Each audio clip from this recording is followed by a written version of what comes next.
Let's make a really, really easy version of kimbap. Now, if you know what kimbap is, it has a lot of vegetables, has some meat in it. It's a Korean dish. But I have done this for a while. What I do is I just mix everything together.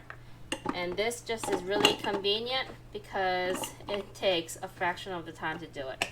So this is my really lazy kimbap.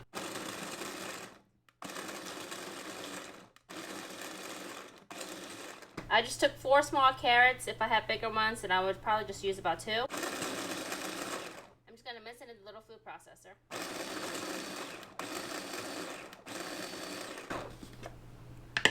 Okay. Let's do the rest.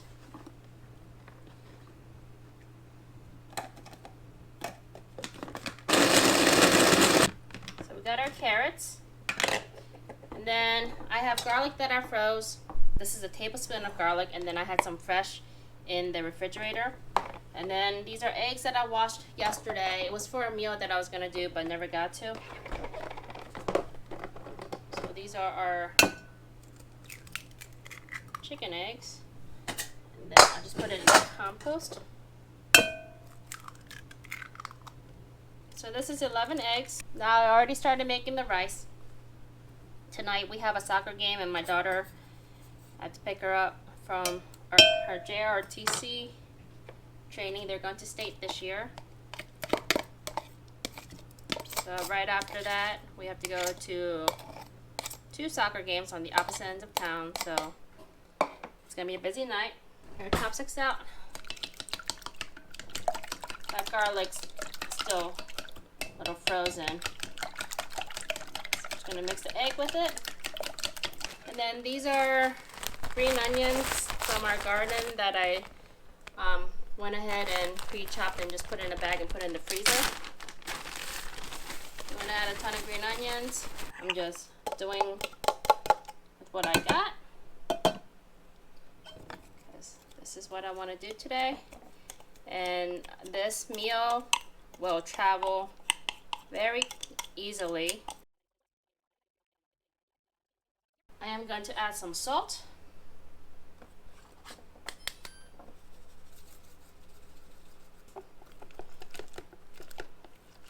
There's a whole chunk of garlic. So basically this is done, and we're gonna cook it.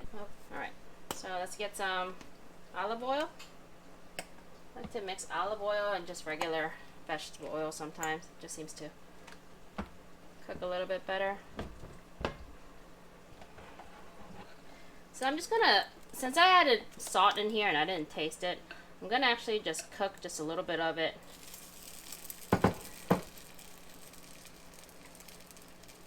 Just to see if it's salty enough.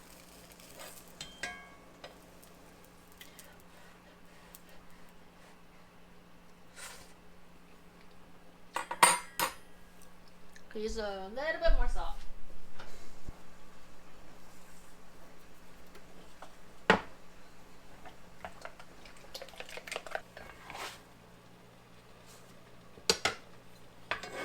So let me do another one where it doesn't look so burnt.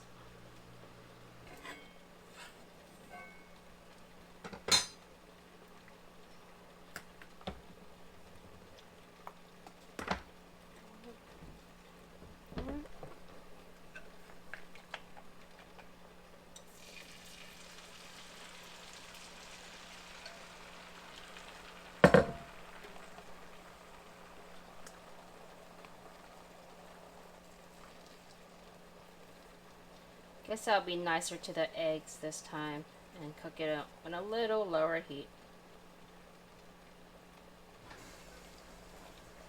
That's what happens when you try to be in a rush.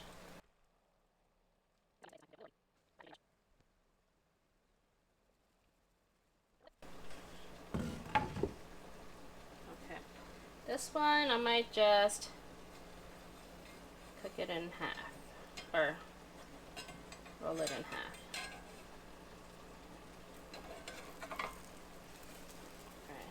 Okay, much prettier. So, messed up right here.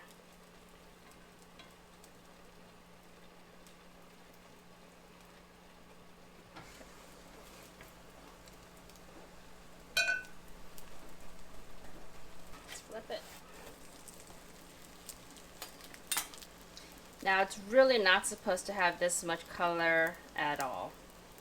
It's supposed to be pure yellow. But I'm not conventional. And to me, if it tastes good, I really don't care what it looks like.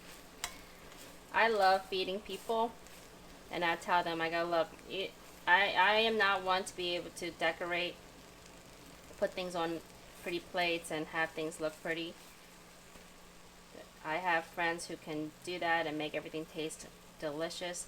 I'm just not one of those. I don't have the patience, and I don't really have the desire to do that. And it's okay, because everyone is different. So, alright. That's done, and I'll finish the rest of the egg, and then we'll come back and put it together. Alright, so here's our cooked rice. Just gonna dump it in a little bit bigger bowl. Let me get my rice scoop. So this ended up being about 9 cups of cooked rice.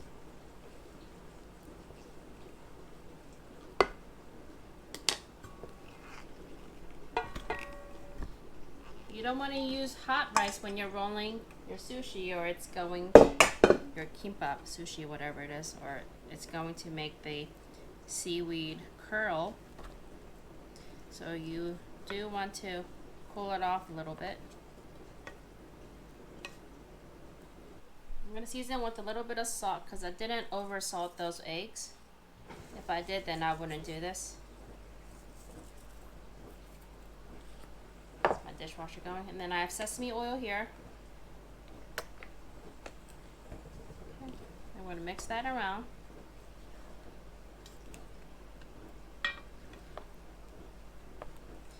You want to use sticky rice. You don't want to use the long grain rice.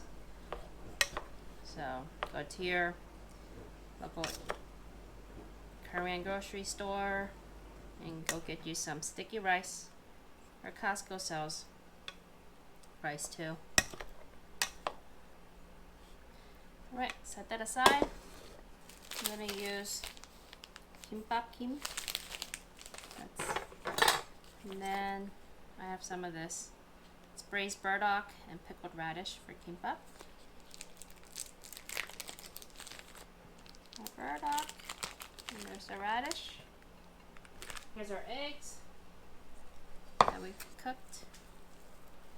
I'm just gonna go ahead.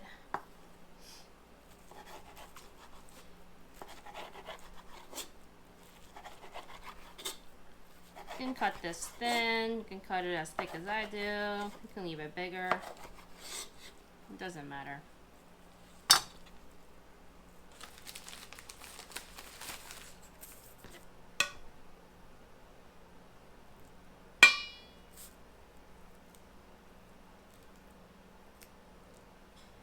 My mom, when she used to make this when I was younger, would season the rice with vinegar sometimes when she was cooking it. She said it made the rice softer, but I think it actually gave it a really good flavor. And I could have done it this time, but you also have the pickled burdock and radish, so that adds it a little, gives it a little pickly flavor. I should put this on the bottom.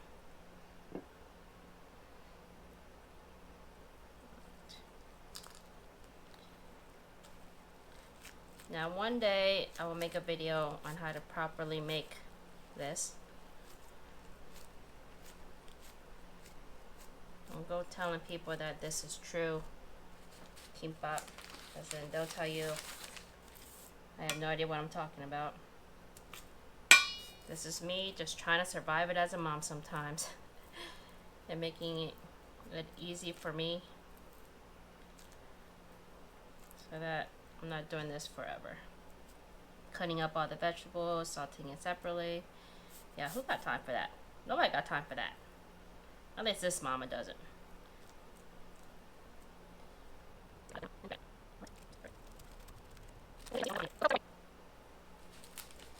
Alright, so I'm going to finish making the rest of these, and once I'm done, we'll count how many I made. Okay, so we ended up with 10. I had one that only has an egg in it, but it's okay. So what I'm gonna do next is I'm going to coat the top with the kimbap with some sesame oil. This is just gonna add a little bit of flavor, nuttiness to it.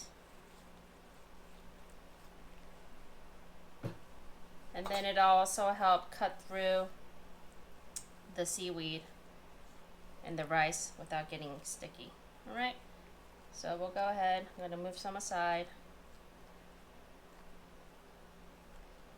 Try to get one that isn't so messed up. Like this one, it popped. Okay. Go ahead and coat that. Knife. Alright. So slowly just cut it down to the thickness that you want.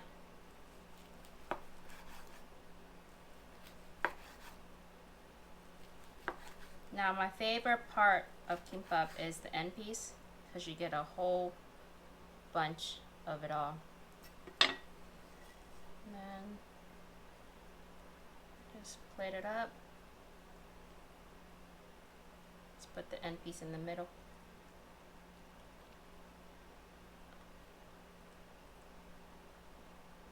Okay. Look how pretty.